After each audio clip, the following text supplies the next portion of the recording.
Alrighty, so here we are, day 2 of trying to put the shocks in the Suzuki.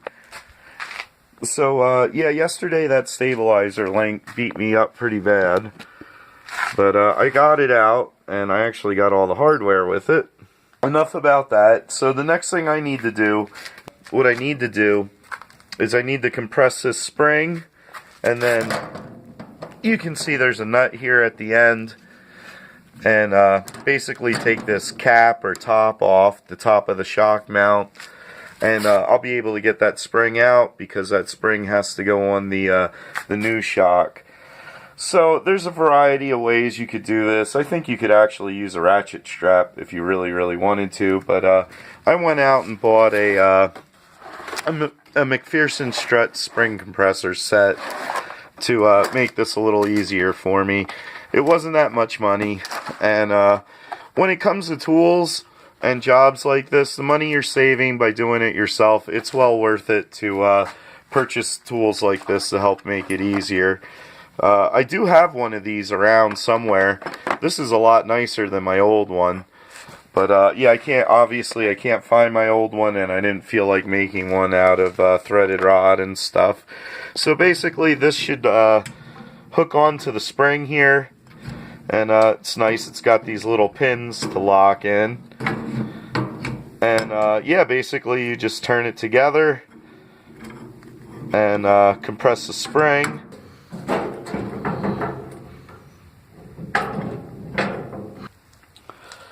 Alrighty, so since the end of this looks a little cocked, I decided to put both of them on and tighten this other side, even it out, just to make sure the spring will be properly compressed.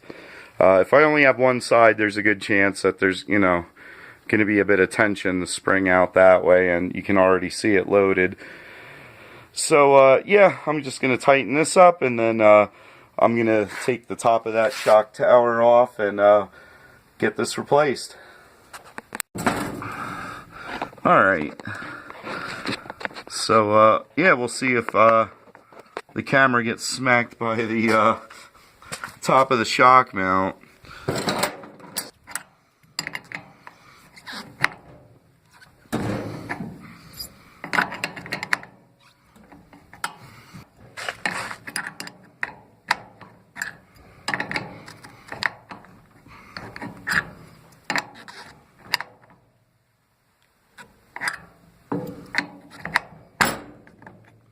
There we go. So yeah, there's definitely a little bit too much tension on it yet. But alright. So there's this piece under here. I was wondering where that went.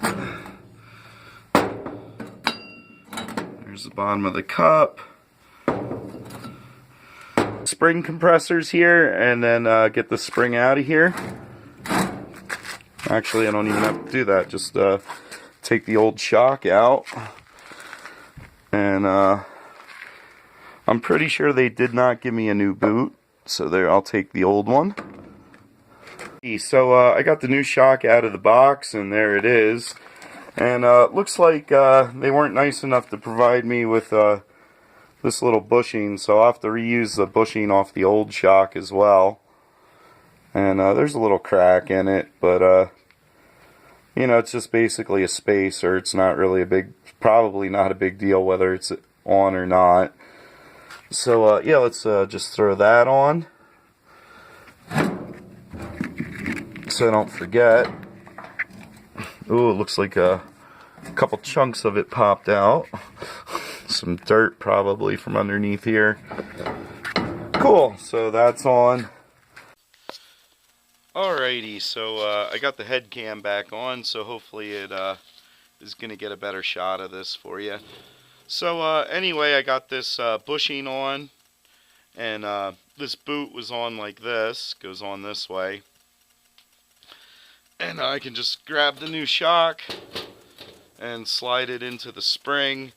And there's a little notch here, and that's where the end of the spring goes. So let's get that in there.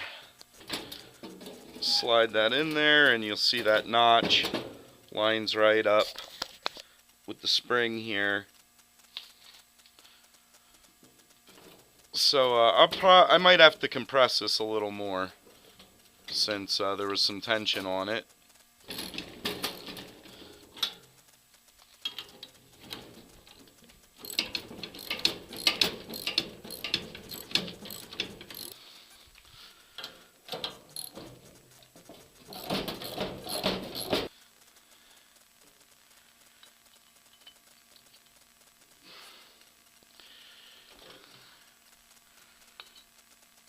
And then that one.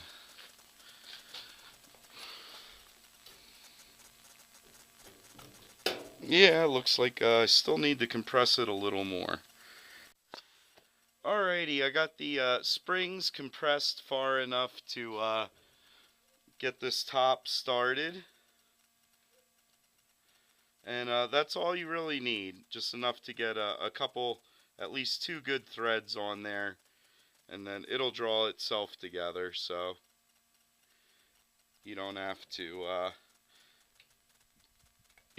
worry about killing yourself with the spring compressor. And you're going to need to back it with the Allen wrench, obviously.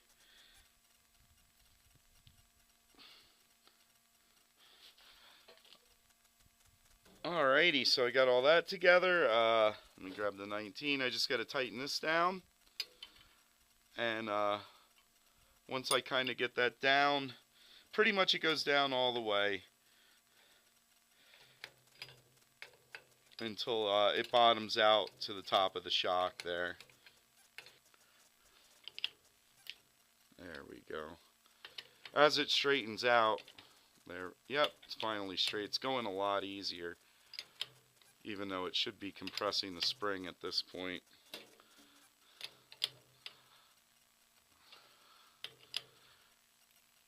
There we go. So yeah, you could probably get an extra ½ inch lift out of this if you really wanted to. Maybe a little more. So it feels like it's bottomed out, and I'm just going to use the open end of the wrench for the most part, and not really putting a whole lot of torque on it. Put the closed end on it and give it a little tug, make sure it's tight. But yep, it's bottomed out. That's good.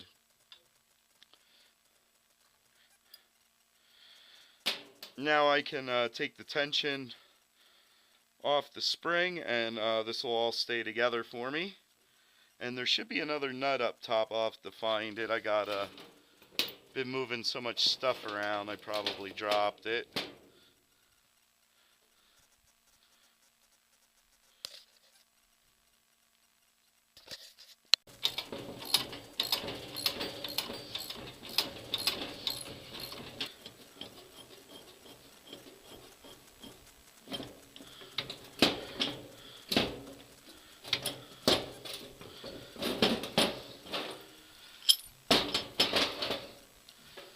Alright, there she is, ready to go. That hokey setup. Hokey pokey setup right there. Alright. Should probably have a clamp around it. Something. But that's the way the other one was, so I'm sure once it gets squished up in there, it stays there. Alrighty, so I'm going to head back to the Suzuki and throw this thing on. Alrighty, so I got the shock back in place, and it's just hanging there. And I reused all the old hardware for the mounting. So I'm gonna grab an Allen wrench and cinch this thing up and put everything else back together, and that'll be one side, and I can head on over to the other side. So be right back. Alrighty, this is still loose, but I think I'm gonna throw the knuckle in first and then try and cinch up the shock afterwards. I kind of think that might be the best way to draw it all together, but I'm sure it doesn't really matter. So we'll see how this goes. But yeah, I'll have a lot more room to wiggle the shock to do this now than I will if I cinch it all up.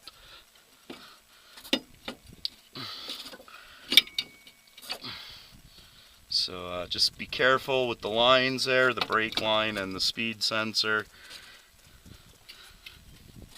And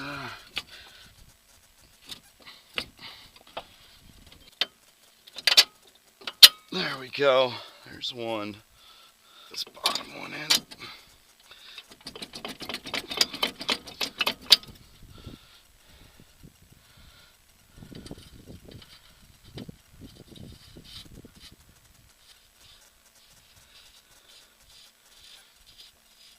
Now we can put our brake line back. We can throw this speed sensor back in its place. And I need to get that stabilizer link and hook that up yet. Tighten this up and tighten up the top mount here.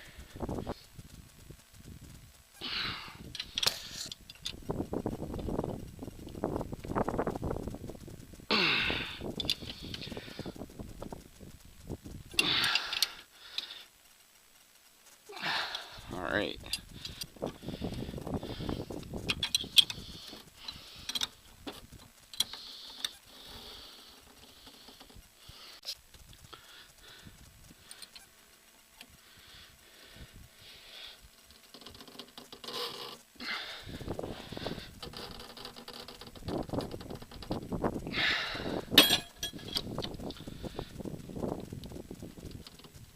Yeah, that's plenty tight.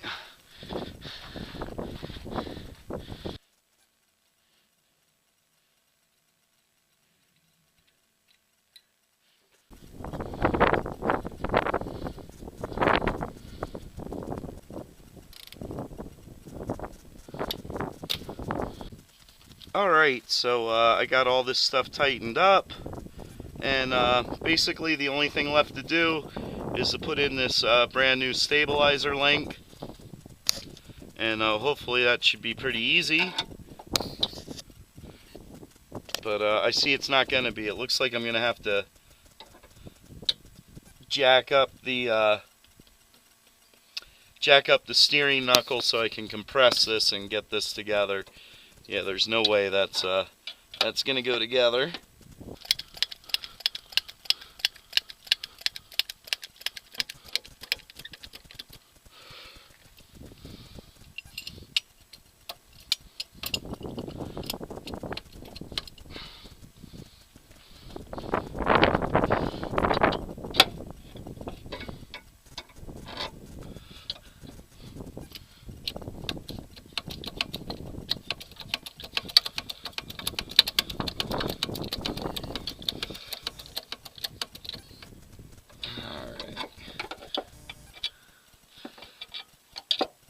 That looks like it should work. There we go, perfect. I should probably grease these threads since, wow. Since the other ones got so rusted together. It's 14. Alrighty, I got a 14 millimeter for this. This one isn't going on too bad. In fact, I don't even have to back it yet, but the threads are really, really tight. So I guess that's just how they make these. I'm kind of disappointed. I feel that this hardware should go together a lot nicer. Pretty much it's going to do the same thing the other one did, where you're pretty much not going to be able to get these apart if you have to later. So yeah, this one gets tight really, really quick. You know what, I'm going to flip this around, because if this is the one I have to struggle with, I want to be able to get to it a lot easier.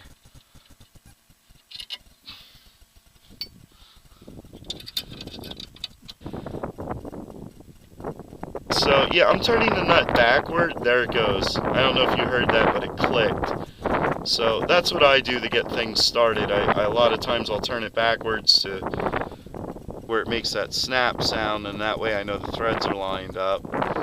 And look at that. Just, it's not even completely on, and I can't turn it by hand. But it looks like it's spinning around. That's good. Okay, so, and it is getting harder as it goes. It shouldn't. But I'm getting really lucky with these brand new. Since they're brand new, the inside isn't spinning around at all. At least not yet. Once it breaks loose the first time, it'll spin a lot easier. Alright. It's plenty tight. So there it is, one side done, and I'm going to throw all this stuff on, and I can get started on the other side. Alrighty, so I got the driver's side jacked up, and I'm ready to replace the shock on this side. I need to get that stabilizer link out. This one's going to be really hard. Last time I was working on this, I put the impact on it, and it really rounded it off. It never broke loose, so I'm probably just going to cut this one. I'll probably just cut it right here because it's nice and easy to get to. But other than that, everything's basically the same. So yeah, I think I'm going to end the video there. I definitely got the stabilizer link changed out, and I got the shock changed out. And since it takes so much time to video, I think I'm just going to call it quits for this one here and get this side done. So I got that done. And check in next week. I should have some videos of me doing rides for subscribes. I'm going to be hanging out on the side of Pierce Ferry Road. It's the road on the way to the Grand Canyon Skywalk.